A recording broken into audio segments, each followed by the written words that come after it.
Hello, welcome to my channel. So ಮತ್ತೆ ಸಲ್ಮಾನ್ ಖಾನ್ ಅವರು ಸುದ್ದಿಯಲ್ಲಿದ್ದಾರೆ.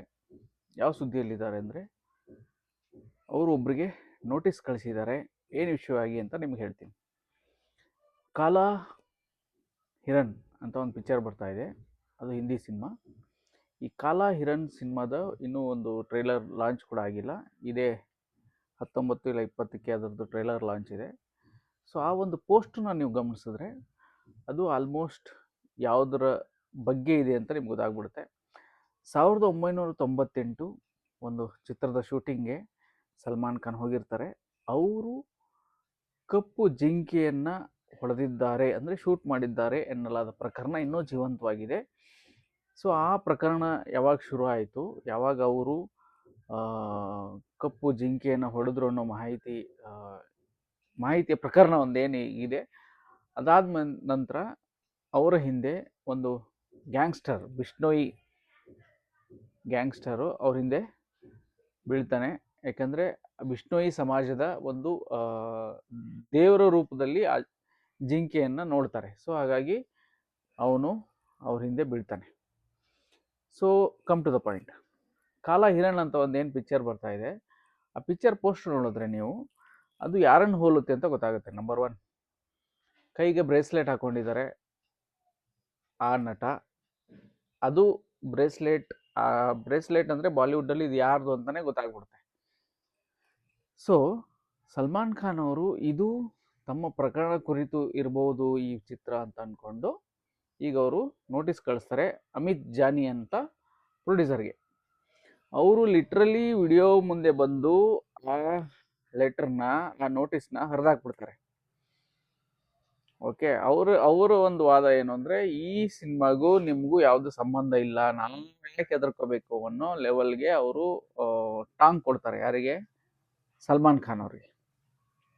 So ಅಷ್ಟು ಸುಲಭ ಅಲ್ಲ ಸಲ್ಮಾನ್ ಖಾನ್ ಎದುರು ಹಾಕೊಂಡು ಬಾಲಿವುಡ್ಡಲ್ಲಿ ಬದುಕೋದಾಗಲಿ, ಅವರ ಸಕ್ಸಸ್ ನೋಡೋದಾಗಲಿ, ಅವ್ರ ಕರಿಯರ್ ಬಿಲ್ಡ್ ಮಾಡೋದಾಗಲಿ ಅಷ್ಟು ಸುಲಭ ಮಾತಲ್ಲ. ಅದು ಎಲ್ರಿಗೂ ಗೊತ್ತಿರೋಂಥ ವಿಷಯ.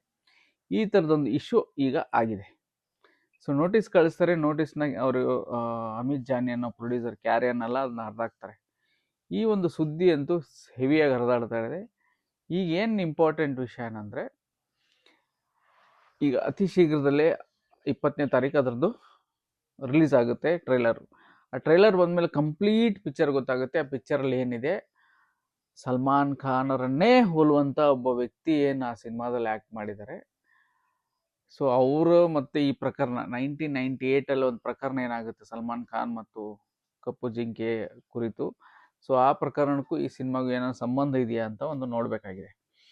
ಸೊ ಇಡೀ ಬಾಲಿವುಡ್ಡು ಸಲ್ಮಾನ್ ಖಾನ್ಗೆ ಹೆದರುತ್ತೆ ಅಥವಾ ಒಂದು ಗೌರವ ಕೊಡುತ್ತೋ ಏನೋ, ದಟ್ ಈಸ್ ಸೆಕೆಂಡರಿ. ಸೊ ಅವರು ವಿರುದ್ಧ ಇಟ್ಕೊಂಡು ಒಂದು ಸಿನಿಮಾ ಇವಾಗ ಬರ್ತಾ ಇದೆ. ಅಂದರೆ ಬಾಲಿವುಡ್ಡಲ್ಲಿ ಏನಾಗಿದೆ, ಈಗ ಬದಲಾವಣೆಗಳು ತುಂಬ ಆಗಿದೆ.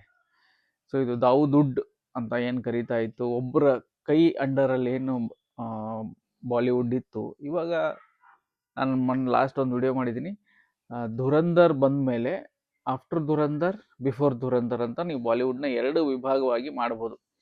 ಯಾಕಂದರೆ ಹಾಗಿದೆ ಸಿಚುವೇಶನ್. ಧೈರ್ಯವಾಗಿ ಎಲ್ಲರೂ ಕಾಶ್ಮೀರ್ ಫೈಲ್ಸು ಆ ಥರದ ಸಿನಿಮಾಗಳು ಬಂತು, ಕೇರಳ ಫೈಲ್ಸ್ ಬಂತು, ಆ ಥರ ಸಿನಿಮಾಗಳು ಯಥೇಚ್ಛವಾಗಿ ಬರ್ತಾ ಇದೆ. ದೇಶಕ್ಕೆ ಸಂಬಂಧಪಟ್ಟಿದ್ದು ಅಥವಾ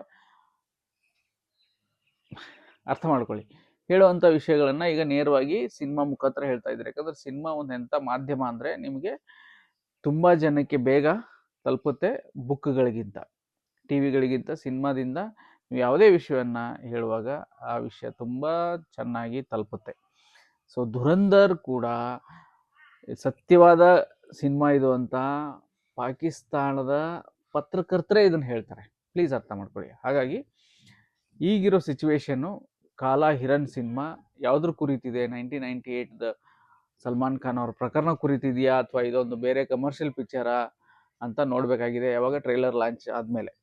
ಸೊ ಈಗ ಸದ್ಯಕ್ಕೆ ಪೋಸ್ಟರ್ ನೋಡಿದ್ರೆ ಎಂಥ ದಡ್ಡನ ಮಗ ಕೂಡ ಹೇಳ್ತಾನೆ, ಇದು ಸಲ್ಮಾನ್ ಭಾಯಿಗೆ ಸಂಬಂಧಪಟ್ಟಿದ್ದು, ಇದು ಆ ಪ್ರಕರಣಕ್ಕೆ ಸಂಬಂಧಪಟ್ಟಿದ್ದು. ಯಾರಿಗೆ ಆ ಪ್ರಕರಣ ನೆನಪಿದೆ ಅವ್ರಿಗೆ, ಎಲ್ಲಿ ಬೇಕಾದ್ರೂ ಈ ಪ್ರಕರಣದ ಬಗ್ಗೆ ಸಿಗುತ್ತೆ. 1998 ಕಾಲಾ ಹಿರನ್ ಇಶ್ಯೂ ಅಂತ ನೀವು ಸುಮ್ಮನೆ ಗೂಗಲಲ್ಲಿ ಹಾಕಿದ್ರೆ ಅದರದ್ದೆಲ್ಲ ಕತೆ ಬರುತ್ತೆ. ಅದು ಇನ್ನೂ ಜೀವಂತವಾಗಿದೆ ಪ್ರಕರಣ. ಸೊ ದಿಸ್ ಈಸ್ ದ ಒಂದು ಹೊಸ ವಿಷಯ. ನೋಡೋಣ ಏನಾಗುತ್ತೆ ಮುಂದೆ. Thank you. ನಮಸ್ತೆ.